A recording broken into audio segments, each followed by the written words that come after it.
is when we do get to return to an office, and if we're going to be back there, leaders, through the pandemic, I'm going to say this very boldly, your introverts are thriving because introverts by nature have loved this, right? We get to be at home and get to be in our comfy little spot. And yet, leaders, may I just remind you that your extroverts are depleted and they're dying on the inside. Hi, and welcome to another episode of the peopleHum interview series.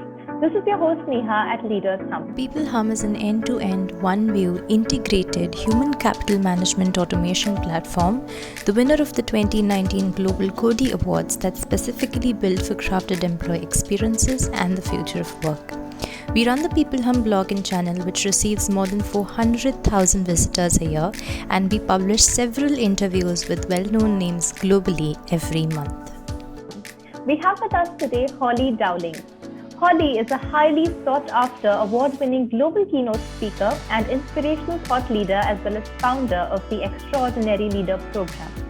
For the past 20 years, she has addressed several Fortune 500 companies around the world, including Facebook, Google, Cisco, Disney, Wells Fargo, and IBM, among others, and impacted the hearts and minds of millions in over 120 countries worldwide with her A Celebration of You podcast via iHeartRadio. Holly is a member of the United Nations Girl Up, a 2-time Stevie Award winner, a recipient of the American Riviera Women Entrepreneur of the Year Award, a global speaking member of the AICET Council, that is the Anti-Internet Children Exploitation Team, and she was recently recognized as a shero, who are women strivers making a positive impact in people's lives. As founder of Holism, Daily Dose of Inspiration, Holly's mission is to continue to inspire hearts and minds all over the world. And we're very sure, Holly, that with today's interview, the people who are listening into us or watching us are definitely going to be inspired and help you carry on with that dream of yours. So thank you so much for being here today and giving us the opportunity to speak to you. I am honored to be with you, Neha, and I am honored. And actually, your introduction was so lovely. I think that will be my daily dose of inspiration when I need to be lifted up. Thank you for that. That was quite lovely. It's an honor to be here with you. Thank you. So Holly, you've certainly done some very interesting things in life. So could you tell us a bit more about the work that you do? Well, I like that question because that was a very open question, right? Yes. You know, Neha, I have to say, especially for everyone that's listening, is that my life, I believe, has been a journey, as many of our lives. And I'm a big believer that sometimes you have no idea what your life's passion is and your purpose if you're not willing to just take a leap of faith and step into opportunities and walk through doors that open. So when people ask me all about going way back, I mean, I could tell you stories from when I was a little girl and making a dream come true when basically the world told me it would never happen. And that just kind of has been my mantra: tell me no and watch me go. So I have to say that life, as many of our lives, you know, we're faced with a lot of adversity. Life is not a silver platter, Neha, as you know that. And yet I believe in choosing to not live in woe is me, live in wow is me. And how can we always find a way to use our soul's highest calling? And in doing that, it's been a beautiful ride. Even the most, I'm going to be honest, the most horrific experiences have been the greatest gifts and opportunities to find that resilience, that gold within ourselves that can make a difference for others. So fast forward to today, I am very blessed and very honored to say that I get to do what my soul's been put here to do. And thank you for that beautiful intro. Yes, according to the bio, you know, global thought leader, global inspirational speaker. I like to think that I'm a messenger of hope and inspiration, and been very blessed to work with leaders around the world, as well as individuals, men, women, children, all ages. So it's a big span of what got us to where I am today. So how does that answer your question, Neha? It definitely does. It definitely does. And I also want to mention that this is very inspiring because you just spoke about how there was a point in time where you weren't sure what you were doing, but you kept following your passion and you love where you are today. And if this was 2 years ago, I probably would not say that a lot of us can agree with it. But over the past year, because of the pandemic, a lot of people have been through very, very challenging situations. And I know for a fact that many of our listeners are probably going through that right now. So I'm sure that listening to you is definitely a boost of motivation because it just tells us that that this has happened to a lot of people and this is how they've come up. So thanks a lot for that reminder that we all needed. Oh, and the fact that you just mentioned that, I just think it's really important that we all are given permission. And I do this a lot with all of my clients around the world, especially this last year, but something you just said that I don't want anyone to miss. I believe we're all human beings on the face of this earth that have been given a gift to figure out what our purpose is and our soul's, again, highest calling. And during this last year, as you just mentioned, we as human beings have also been given opportunities and challenges at the extreme of what we may never have experienced before for ourselves, wearing multiple hats, right? Experiencing fear like we've never experienced, loved ones, whether they've been ill, we've had loss. But what I want everyone to know is that we're all in this together. We're all in this together and we're human beings, and you have permission to feel everything you're feeling. And it's okay no matter what you're feeling. I would challenge you though to say, how can I take what I'm experiencing now and find the best and even the worst? As I like to say, Neha, the miracles in the mess are now the miracles in the making. And there's something, even if it's something, a new ritual you've put into place for yourself because you've had no other choice as to figure out how to keep yourself mentally healthy and your spirit healthy and your body. So I feel like in the midst of this, we've been given the gift of figuring out how to lean into the people we love, the people we care about, our colleagues, our teams, our family, our clients. So you opened up something that just goes to my heart, and everyone has permission no matter what, but reach out and shine a light on someone. It might bring you more joy than you ever imagined. Absolutely. I cannot agree more with that because, like you just spoke, the last year has been very challenging for us. And even though we've come across certain things that, we wouldn't have thought we would, and even though it's not a contest for productivity or a contest for understanding how stable you are, it has definitely helped us understand some things about ourselves that I don't think could have happened if the pandemic wouldn't have happened. So even though the reason was something that we're not okay with, I'm glad that in a way it has at least started a conversation about it. And I feel like that's probably why you and I can talk about it today. That's absolutely I 100% agree with you. And I'm literally saying amen, because I think the fact that you are taking a stance, and I love that about you and your company and what you're doing globally. And one of the things, and maybe you've already heard about this, but one of the things that I've been sharing a lot about, Neha, is that, we're all, and everybody listening loves data, right? We love data. We love to understand the brain, but we're also humans and we have feelings and we have a spiritual IQ that we're tapping into more than ever. But I'm a big fan of saying, let's tap into the spiritual side of our human selves right now, because it's a reservoir of hope. And it's also what's going to drive us with the anti-fragile mindset. So we used to hear the word resilience a lot, but now we're going to another level of anti-fragile mindset, which to me is taking the brain and the spirit and bringing it together. So we could have fun talking about it. Absolutely, we can. Absolutely. And there were certain concepts that had an entirely different meaning. Like you just mentioned, resilience. That used to be an entirely different thing to us before the pandemic. And now it's an entirely different thing. That's absolutely wonderful, the things that it can open up. And that brings me to my second question. So being a thought leader sounds very exciting, and you've done a very, very impressive job in that, as we can already see. So what I'd like to ask you, Holly, on behalf of our viewers and listeners who are considering walking down the same road, what are the challenges that come with being a thought leader? Great question. And I would love to say that I think that to truly be, I don't think thought leaders set out to be thought leaders, or let me speak for myself, because I've recently been received that recognition. And I was like, it's so fascinating, because I think when you look at all of the kind of renowned thought leaders out there globally, if you went back to their very beginning, I'm not sure that they would also say, I set out to be a thought leader. I think that being a thought leader is about people following you because you've had the faith and you've had the courage to stand up for what you stand for. So to me, Neha, the challenge is always saying, I'm not going to let the world dictate my passions and the path that I'm going to follow. And that meant many times having to face resistance. But when you stay true to you and you stay true to the wisdom that you're being given, I believe that it becomes not a challenge, it becomes a pathway to making a difference and helping others have hope. So for me, it's been about, wow, just by standing up for what I stand for and not being afraid to take a left turn when everybody's saying go right. And I've probably been that way since I was a young person, but more and more realizing that, you know, as leadership, and I know that you and your company are big proponents of really helping leaders.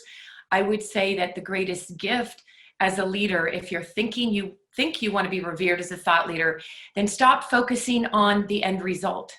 Stop focusing on that title and start serving the world through finding your gifts and your niche to help make a difference for other people. And when you find a way to serve that way, people follow you. And it's not because that's what you're looking for, it's because of the respect for you giving them permission to do it. So there's my long and short answer to that one. Absolutely, I agree with that. And I also feel like when you say the term thought leader, there's individual weightage given to the two words. There's a certain weightage to the word thought, and then there is the leader. And I feel like that leader cannot come in place until the thought has been given the due importance that it deserves. Because at the end of the day, it is the thought that is being led by the leader. So I feel like that is of utmost importance. And like you just mentioned, you know, it starts off with something that you personally believe in. And then along the way, you find people who also believe what you believe in, and then you end up becoming a leader. So like you said, people don't start out as leaders. I feel like it's just a quality that you have to have. You have to trust enough in the passion, in the thought that you want to lead. Absolutely. Beautifully put. Beautifully put. Thank you. So moving on, when we talk about women empowerment, what do you think can be done at the workplace and on an individual level to ensure the same? And we'd love to hear your insights on this because you've been actively involved in this. So we'd love to know what you think. Oh, that gets me really excited to hear you ask me that question. And I think that, you know, especially right now, I want to pause and say that, you know, I've been very blessed to do a lot in the women's initiatives, women empowerment, women enrichment. Always, though, what I have found predominantly in the global arena of who we serve, I walk into rooms with a lot of CEOs and a lot of high-level partners and CEOs, CFOs of companies. And Neha, it's still interesting today that I can walk in, or I'm on virtual doing this for leaders, and there's still an 80% male, 20% female when you see. And this has just happened not that long ago, virtually with a very large group of leaders for a very large global firm, as well as in the audience, you know, in live events. And the reason I bring that up is it's really important to know that as women, I believe that men are our biggest allies, but we can't keep having the conversations in a room with just women if we're not including the men. If we want men to be our biggest spokespeople and to help us and get us there, they need to know what we're talking about. How can we help you? So I had to say that because why I'm bringing that up is I have found that with a lot of our clients, I'm really encouraging them to invite male leaders, male individual contributors that want to support women to these women's events. And can I tell you, it's been magnificent. The clients are like, oh my gosh, this is brilliant. We've always been doing these in a silo, and this is exactly what we needed to do. So it's been a really fun couple years of saying, let's bring everybody together so we can all hear. And so I wanted to share that. Going back to the really supporting women, and I do a lot.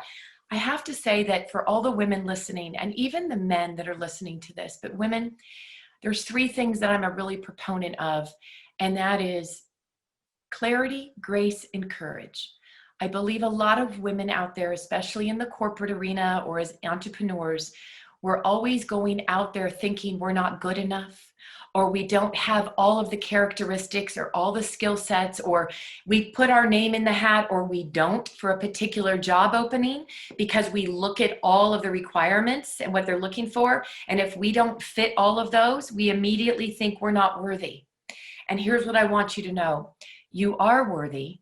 And even if you only have 1 out of those 10, if you don't throw your name in the hat and you don't step out of fear into with faith, how would anybody know that you even have a desire or a passion to expand your skill set and follow your passion? So clarity, where are you going? And stop looking at it in tunnel vision. Open up your mind to look for opportunities that might stretch you way beyond what you want. Grace, and this, I'm giving you some intel from the events that we do with women. So I'm giving you little nuggets, Neha, but I love doing that. Yes. Grace, who are you in the face of adversity? Do you get bitter or better? And such an opportune time to talk about that coming through this last year. And I always like to remind people through the adversity, trials and tribulations, do you allow them to define you, or do you allow them to refine you like a diamond? So I think that's really important. And then courage. I believe that for women, one of the greatest gifts we can give ourselves is permission to say no and stop saying yes to every single request. Amen and every to that. person, Yes. right? Amen. Right, look at you. Amen. Because there is power in knowing when you can say yes, it's because you know where to leverage the best of you. And when you're saying yes to the best of you, Neha, the world wins, your family wins, your colleagues win, your clients win, but most of all, look, I get the goosies as I say this, you win, because we're not seeing the last of you and the worst of you because you're depleted from saying yes to the world. So start having courage to say no so you can say yes where you can bring your best. So that's my little nugget around empowering women. Absolutely wonderful. And I love how you spoke about, women are expected to do certain things at the workplace.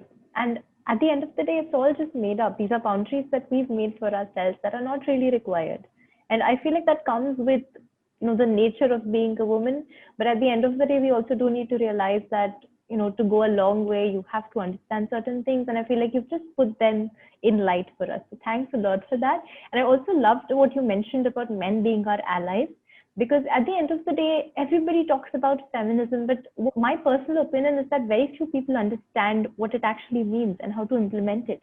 Because at the end of the day, if equality is all you're looking for, while also addressing the patriarchy that has existed for generations, the best thing that you can do is talk about it. Talk to people who want to help you. Even if they are men, it's great if they are men. I feel like it's all the more better if they're men because they need to know what is happening. And if you work with people who are, nice enough to understand what you're going through, then that's definitely worth a shot because they might want to understand. And it's always good to have a conversation. So thanks a lot for that insight. Absolutely. And you're lighting up as you're even talking about that too. Yes, I am. Yes. Yes, because you see there's power in that. And I love that you just said that.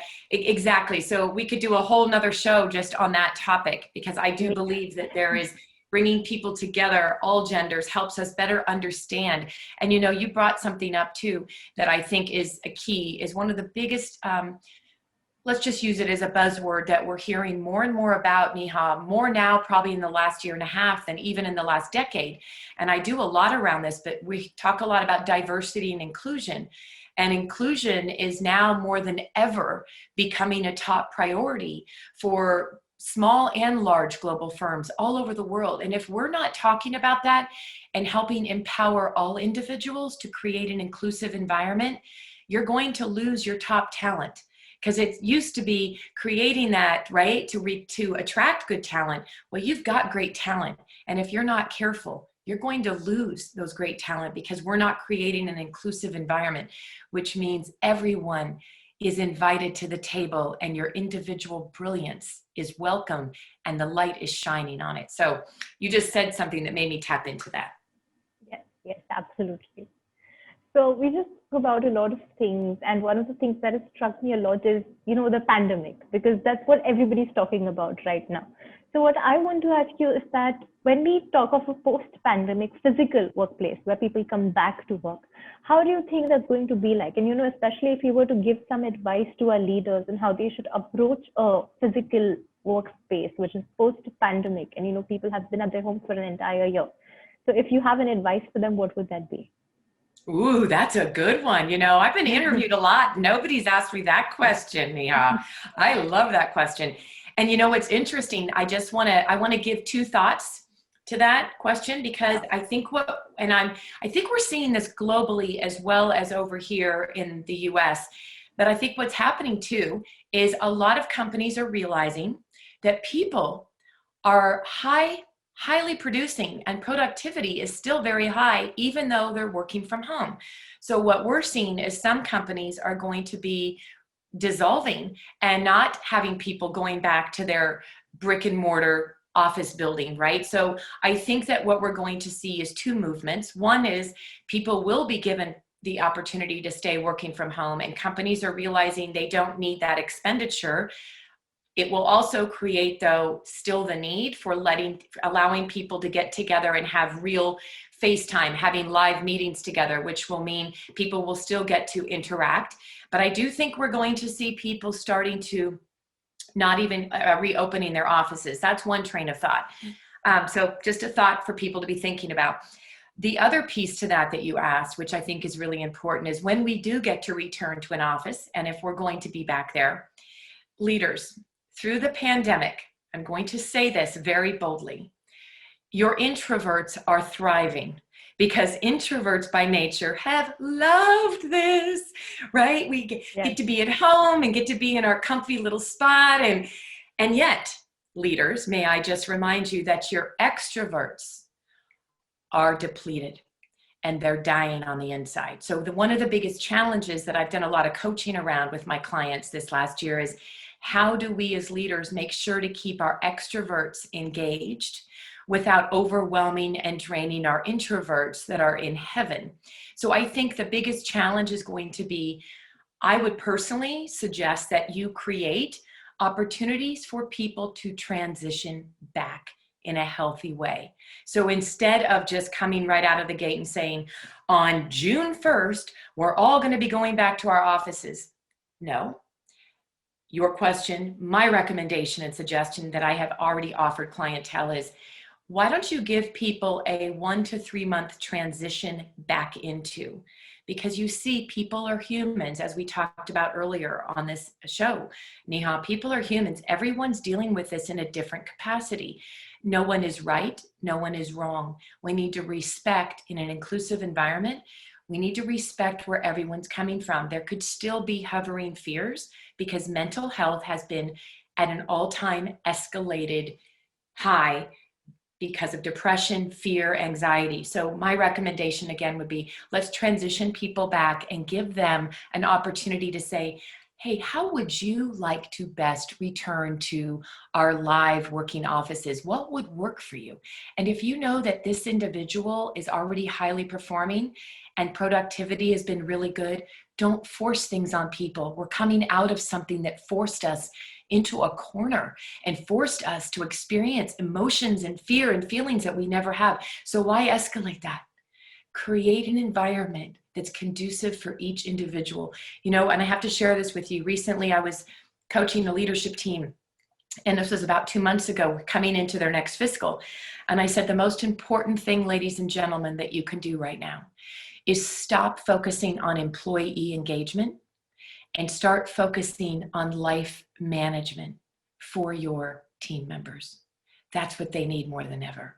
They're humans. Know me, care about me, and pay attention to me as a person. So there's the two different thoughts that are coming out.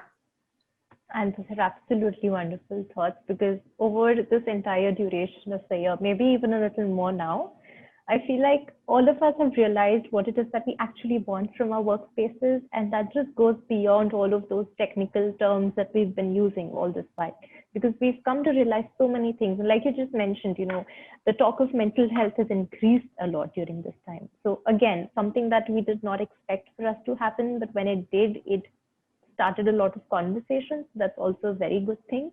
And I feel like, the tips that you've mentioned are definitely very helpful, because even though all of our viewers and listeners might not be on that page right now, at some point they will be, because at some point this transition has to happen. And that's a very, very difficult conversation to also have, let alone think about. So I feel like what you've given us to think about is amazing, because we all will have to think about it at some point in life. So thanks a lot for that. Absolutely. Yes, absolutely. And moving on to the last question for today, do you have a quote that best describes your feelings towards the future of work, workplace, and you?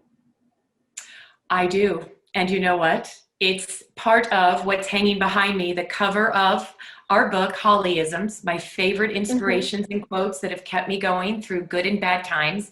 And it's also my favorite quote that is part of, and by the way, I must mention to you, Neha, that during this last year, there's a lot of beautiful blessings and miracles that have happened, because after being asked for years and years, how can I get more doses of daily inspiration from you? How can I hear your voice or get something? And other than our show, Celebration of You, that you wonderfully mentioned, we finally launched our Daily Dose of Inspiration app, and it's called Hollyisms. So you can now get a daily dose. It's audio, video, or text. And I say that because we've created some really amazing features, like people can interact with me, and I love it. But to answer your question, my favorite quote, which is in the book, it's on the app, and there's many, many more. And I would give this to every human being out there moving forward. Give without remembering, receive without forgetting. That's wonderful. So simple, right? So simple and so profound. That is the lens in which I choose to wake up and see the world. How can we give? Who can we give? And what can we give? Absolutely. I feel like that's something we all require right now. Thanks a lot for that. It was a wonderful note to end the interview on. I had an amazing time talking with you today, Holly. You certainly have very nuanced answers, and I already feel so refreshed after talking to you, and I'm sure that our viewers and listeners do too. Thanks a lot for being here today and giving us your time. It's been a pleasure, and may I say, you are a fabulous interviewer. And I've been interviewed on many shows, as you can imagine, and there's very few times that I walk away going, wow, I loved your presence. I loved every aspect of how your spirit and your brilliance have connected, Neha, to become a true, beautiful interviewer. So I hope you continue to get to do this, because I get to see you in your element. So thank you for this beautiful opportunity. That means a lot to me. Thank you so much, Holly. You're welcome. Have a blessed day. You too. Thank you. Thank you.